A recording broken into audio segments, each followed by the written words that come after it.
Hey, what's up guys? In this video, I'm going to tell you how to make $100,000 in commission in your first year selling insurance, no matter what, guaranteed. If you follow these tips, you will make $100,000 in commissions. This doesn't matter if you're an agency owner or if you're a producer. I'm going to give you real tips that are going to help you hit that number. As long as you follow these, I'm very, very confident you will make this kind of money in the first year. So let's dive into it.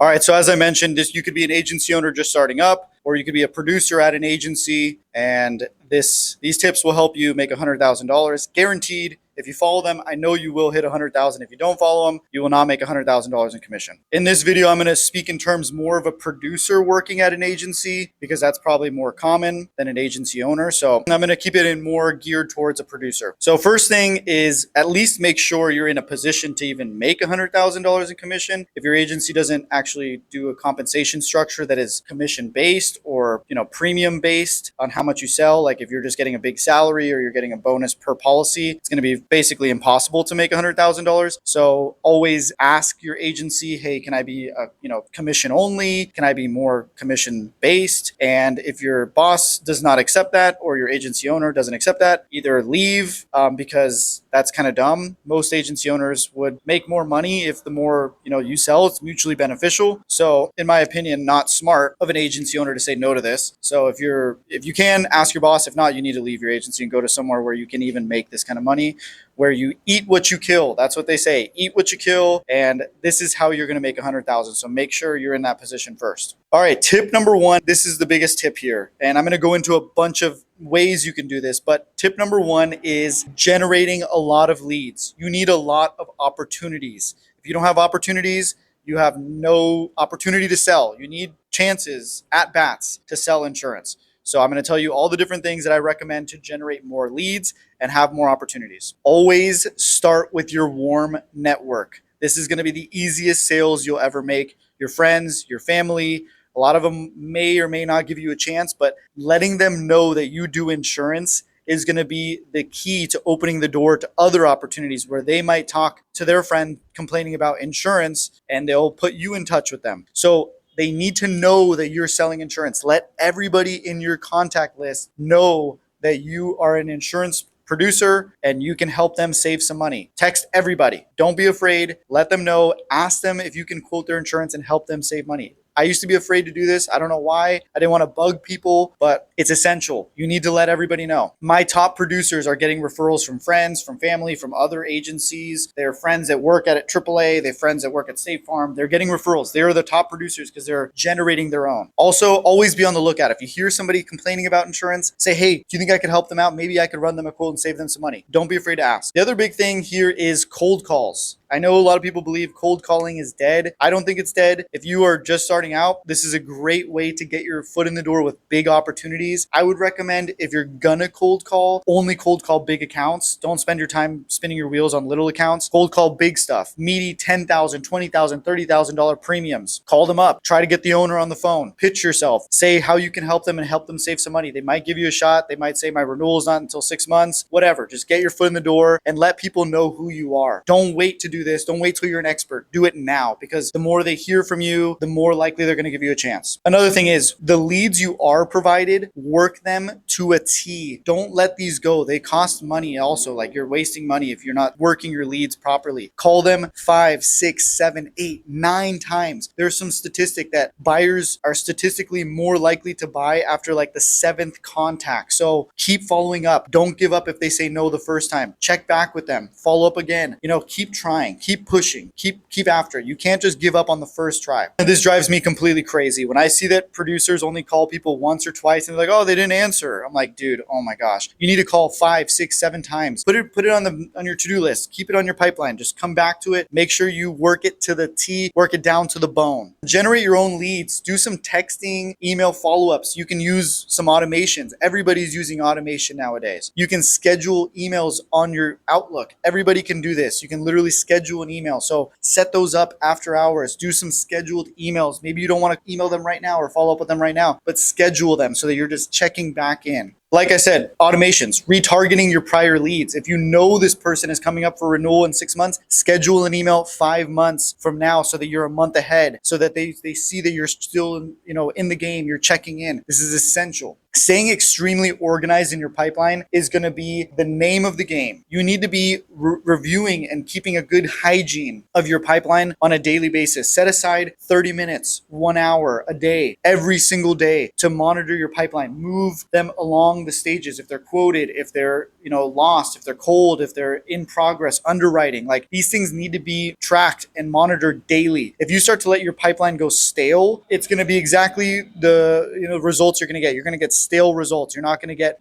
sales. If a person's not answering you, send them a message. Hey, since I haven't heard back from you, I have to assume you're no longer interested in the insurance. That's it. With these leads that you're generating, by doing these things, you will have a lot of leads. Now, the next thing is having talk time, being on the phone with them. You should aim to have 3 hours of on the phone talk time daily. That means you are talking to people about their insurance, about their policies, about the coverages, about the quote. This needs to be a daily occurrence.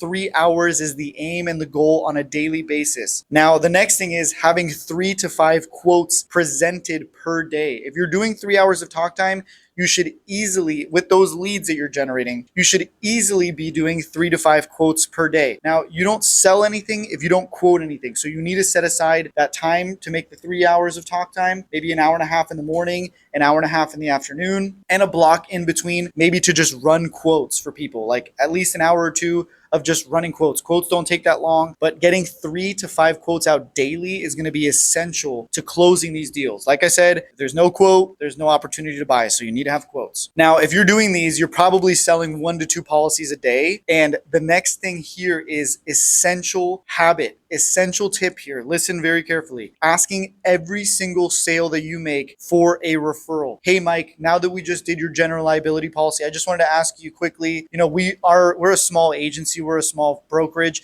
and we rely on referrals. Do you by chance know anybody else maybe that you could refer me to that I could maybe help run a quote for them? If not, no worries. I just wanted to ask, would really, really appreciate it. Something like that is going to go really far. If you make this a habit on every single sale, I guarantee you will start to get a bunch of referrals. You will start to get a bunch of people sending you stuff. And those introductions are way more warm accounts than if you just working a cold lead. So ask for referrals. I promise you this is going to be a game changer. Now, consistency on this, like I said, is key. You have to do this every single day. I don't feel like making calls today. Pick up the phone and start dialing, as Jordan Belfort might say. Pick up the phone and start dialing. Insurance and that commission depends on you picking up that phone. Don't be afraid of the phone. There's been days where I'm like, man, I just don't feel like making the calls today because you're not feeling good or your girlfriend just broke up with you or whatever just happened. It doesn't matter. Pick up the phone. Nobody cares about your feelings. Pick up the phone, start making calls. This is key. Consistency every single day. I promise you, if you're consistent with it, you're going to do really well. You're going to make $100,000 this year. Okay, now I'm going to go into the next major point that is different than just generating leads and calling and quoting. Now, this is where you separate yourself from other agents. You need to be an expert in the product. So obviously, if you're just starting out, you probably don't know the product super well or how the coverages work. Start learning it ASAP. Understand how every coverage works. What claim scenarios might happen. Paint pictures for people. If you sound like an expert and you're not just talking about the price and you're talking about like, hey man, what happened? Just wanted to ask you, this is really important. What would happen if somebody slipped on the job, or God forbid somebody slips on the job and they're injured and they can't work? What would you do in that situation? It's really important to have a good carrier. So having scenarios, go into ChatGPT and type in what are the biggest insurance claim scenarios for workers' comp for contractors or for a homeowner or for auto insurance. Make them scary too. Say ChatGPT, make them scary too, so that I can use them in a pitch when I'm talking to somebody. These are going to be key. Painting pictures is what sales is all about, making them think emotionally and feel like, oh shoot, maybe I should go with the more expensive policy. Maybe I should go with this guy because the other guys are just talking about how they're going to save me money. This guy's actually talking to me about what if a really bad claim happens. This is essential, but you need to know and be an expert in the product. So understand the coverages, understand the carriers, understand the policies you're selling and what it's going to cover and the scenarios that it's going to cover. And this goes into my next major point, which is separate from generating leads and separate from becoming an expert in the actual insurance product. And this is tip number 3, one of the most important out of all of them, is becoming a sales expert. You need to not only be good at product knowledge, you don't not only just be good at generating leads, but you need to be swift. You need to be smooth. You need to have a certain tonality. When you talk to people, it's an emotional transfer. It's a transfer of certainty. That's what sales is in general. So the point I'm trying to make here is you don't rely on your agency to do this. You don't rely on the carrier training to do this. Actually, half the time those things suck anyway. So you need to read books. You need to watch videos. You need to do your own learning and your own training of how to become an sales expert. Tonality, when to follow up, when to use pressure, when not to use pressure, when to, like I said, there's so much to it. The science of sales goes on and on. But the point I'm trying to make is this is a self-improvement business. You get in, you get out what you put in. So you need to do the extra work outside of the office. Read the books, watch the videos, and get really, really good at making sales. And just in general, not just for insurance. This is for everybody. So those are the tips that I wanted to give you. I guarantee you, if you follow these, you will make $100,000 in commission in your first year, guaranteed, but you must follow these. If you don't follow them, you're not going to do it. I promise you that. If you do these, you have a very, very good chance. I'm very confident. It would be very unlucky if you did not make $100,000. So that's all I got. I hope this brought you some value. If you do get value, please share this with somebody, subscribe, ring the bell, drop a comment, give us a like. That's how we reach more insurance agents. And I really appreciate you guys following. And if you do want to reach out to me, hit me up on Chris the Insurance Guy Instagram. Boom. And then you can also go to chriscostantini.com to book a call with me directly to do a one-on-one consulting. Boom. chriscostantini.com. Really appreciate you guys. We will see you at the top. See you soon. Peace.